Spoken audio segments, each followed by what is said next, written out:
Alice and Bob want to create the same secret key, but they are connected through the public internet. Eve is listening. She can copy everything that travels between them. So here is the challenge. How can Alice and Bob create the same secret without sending that secret across the network? That is the problem Diffie Hellman solves. The secret is never sent. The obvious solution does not work.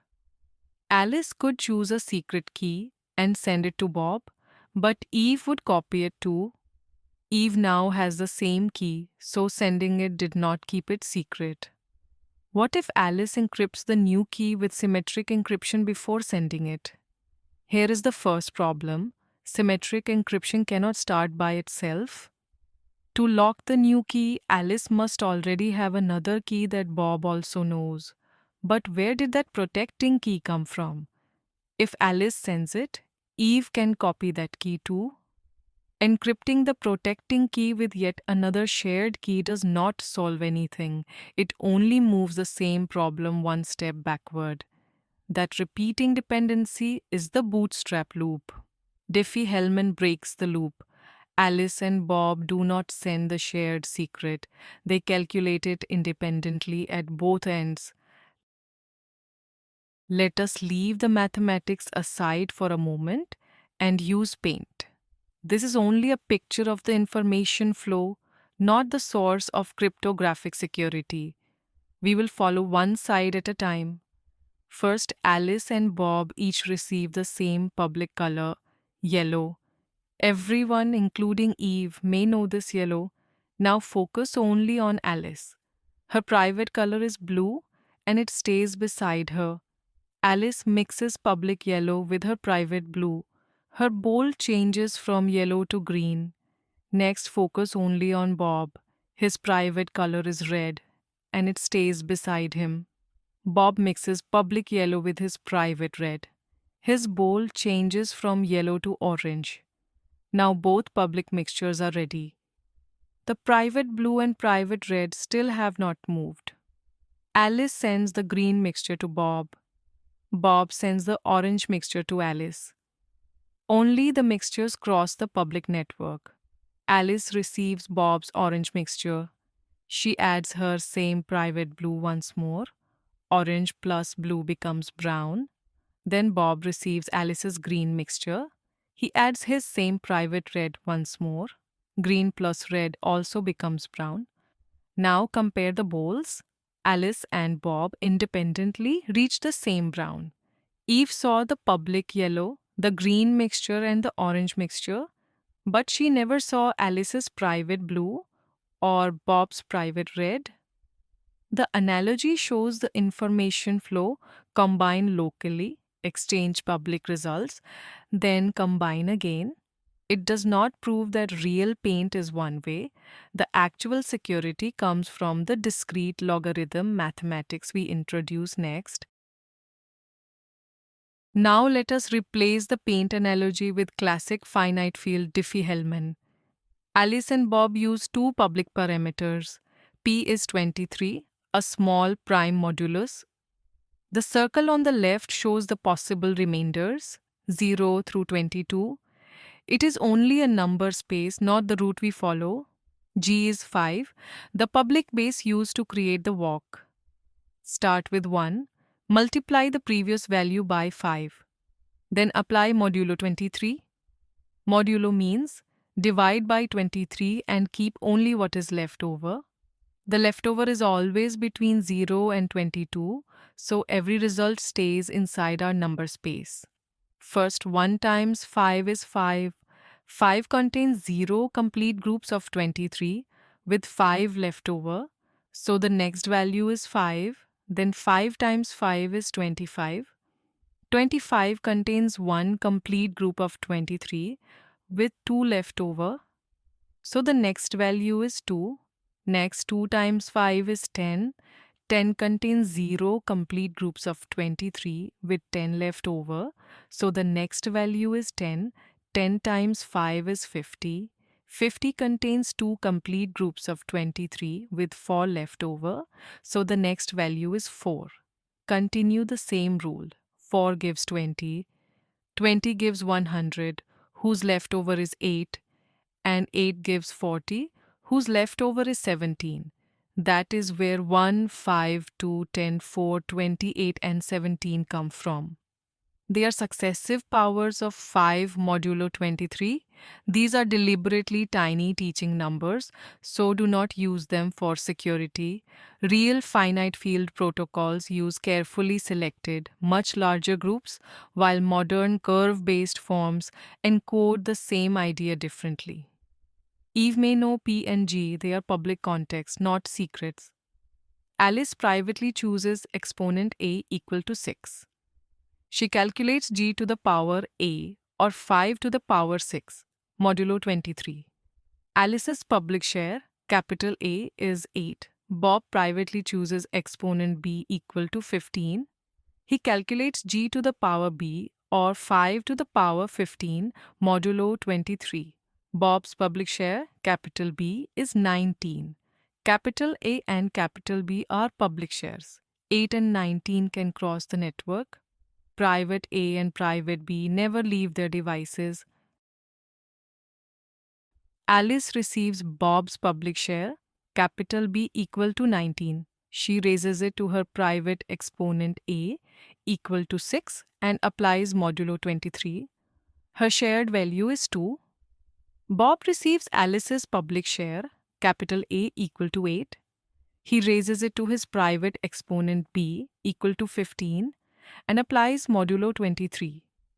Bob also lands on 2. They independently created the same shared secret material. Under the hood, Alice computes g raised to b times a. Bob computes g raised to a times b. Multiplication gives the same answer in either order, so both land on the same value in the modular number system. This raw Diffie-Hellman value is not yet an application encryption key. A key derivation function, or KDF, safely turns it into separate keys for specific jobs. Eve can see P, G, capital A, and capital B. To discover a private exponent, she would have to reverse the public power calculation. That hard reverse problem is called the discrete logarithm problem. With properly selected real parameters, solving it would take impractical resources. We now have secrecy, but one important guarantee is still missing: identity. Suppose Eve does more than listen. She intercepts the connection and replaces both public shares. Alice unknowingly creates one secret with Eve. Bob unknowingly creates a different secret with Eve. Eve can decrypt Alice's messages, read them, encrypt them again, and forward them to Bob. Plain Diffie-Hellman protects against a passive listener. By itself, it does not stop an active man-in-the-middle attack. Plain Diffie-Hellman gave us secrecy, but not identity. Transport layer security, usually called TLS, adds the missing proof. Keep 3 jobs separate while we follow this simplified TLS 1.3 handshake. Create shared material, prove the server's identity, and make working keys. First, the browser creates a temporary private value for this connection. It stays inside the browser. From it, the browser calculates a public key share and sends only that share. The server creates its own temporary private value that also stays local. The server returns its public key share. Now both endpoints combine the received public share with their own private value. Just like Alice and Bob, they independently derive the same temporary shared secret. This exchange creates secrecy, but the browser still needs evidence that this public share really came from the correct server. The server therefore sends a certificate. Think of it as a verified identity card. It names the domain and contains the server's long-term public signing key. It does not contain the private signing key, and it does not create the Diffie-Hellman secret. A certificate authority signs that identity card. The browser follows the chain of signatures back to a trusted root already stored in the browser or operating system. It also checks the requested domain and the certificate's valid dates. A random certificate created by Eve will fail these checks. The matching long-term private signing key stays on the server. The server uses it to sign a compact fingerprint called a hash of the handshake transcript.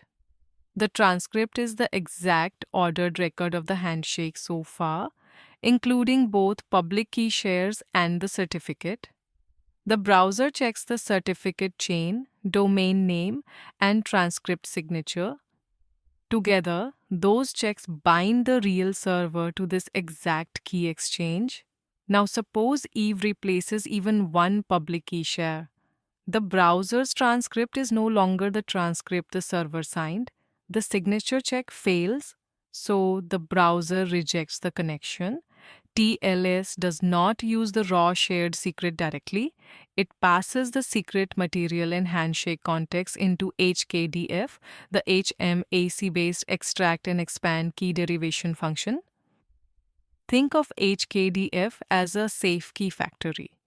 Extract turns the input into one fixed length base key. It reorganizes the randomness already present.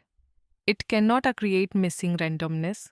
Expand combines that base key with clear labels to make separate keys for separate jobs.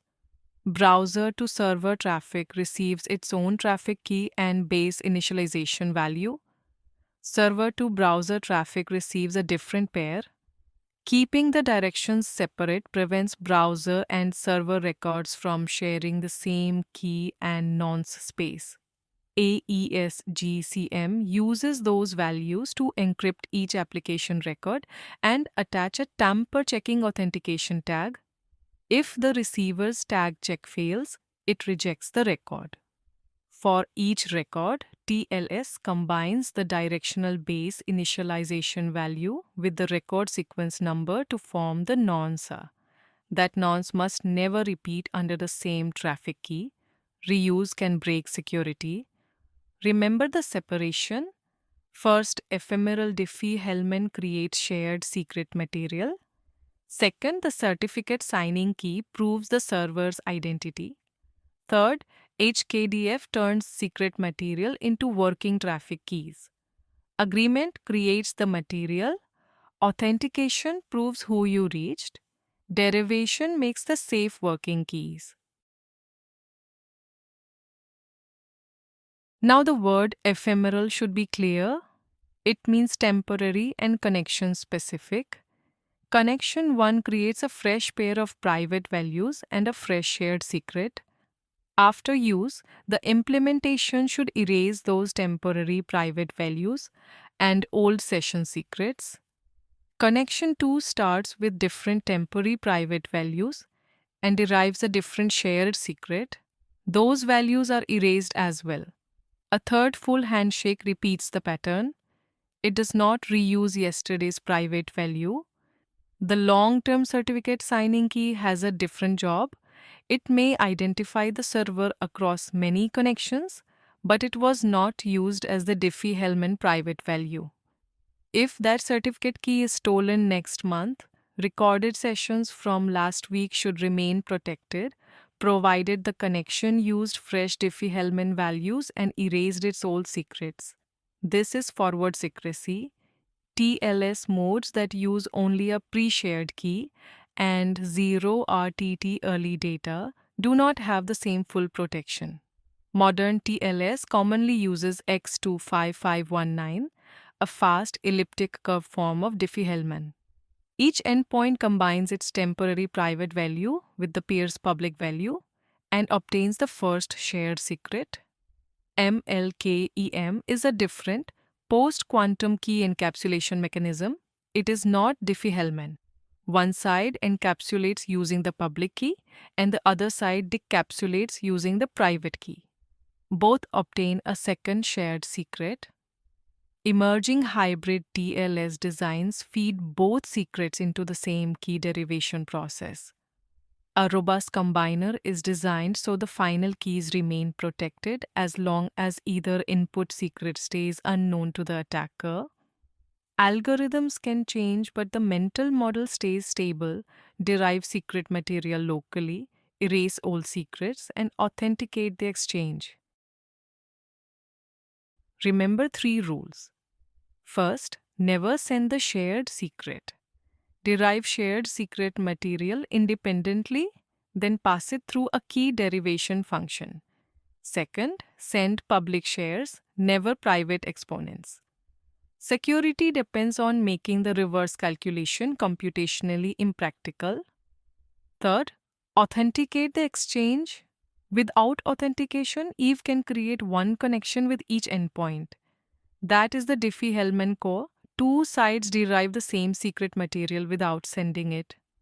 A secure real protocol must also authenticate the exchange, derive purpose-specific keys, and erase obsolete secrets.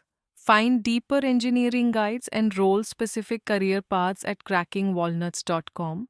Follow Cracking Walnuts for the next visual breakdown.